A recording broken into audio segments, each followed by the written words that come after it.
Selamat datang di SMK Pelita Jatibarang. SMK bisa. Assalamualaikum, bagaimana kabarnya peserta MPLS 2020? Perkenalkan, nama Ibu Lina Triapsari SPD. Baiklah, materi mengenai pendidikan anti korupsi. Apakah ada yang tahu? Pendidikan adalah proses perubahan sikap dan tata laku seseorang atau kelompok dalam usaha mendewasakan manusia melalui upaya pengajaran dan pelatihan. Anti artinya melawan, menentang, memusuhi. Korupsi adalah penyalahgunaan uang negara untuk kepentingan pribadi atau orang lain. Jadi, pendidikan anti korupsi adalah gerakan perubahan melawan penyalahgunaan kekuasaan yang merugikan negara.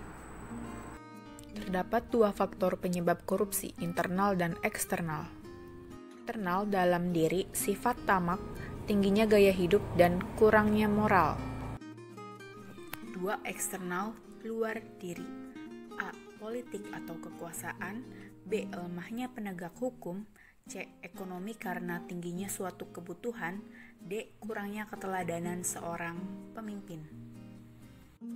Menurut Indeks Korupsi 2020, bahwa Indonesia berada di peringkat ke-85 dari 180 negara di dunia.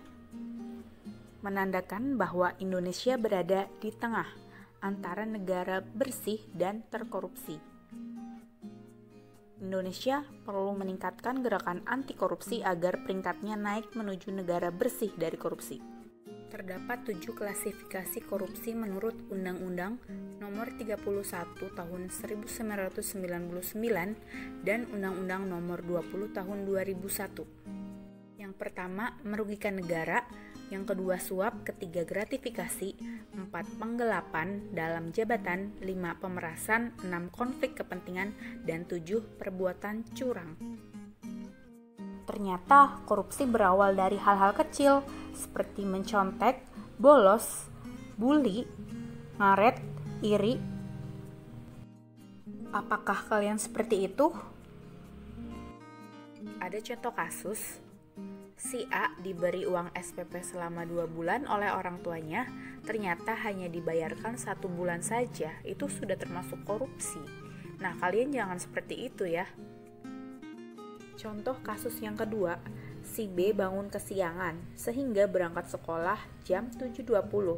Otomatis gerbang sudah dikunci dan kalian bolos di warung kopi. Nah, kalian jangan seperti itu juga. Bagaimana caranya agar terhindar dari korupsi ya? Nah, terapkan nilai-nilai anti korupsi. Yang pertama, kejujuran. 2, kepedulian. 3, kemandirian. 4, kedisiplinan. 5, tanggung jawab. 6, kerja keras. 7, kesederhanaan. 8, keberanian. Dan 9, keadilan.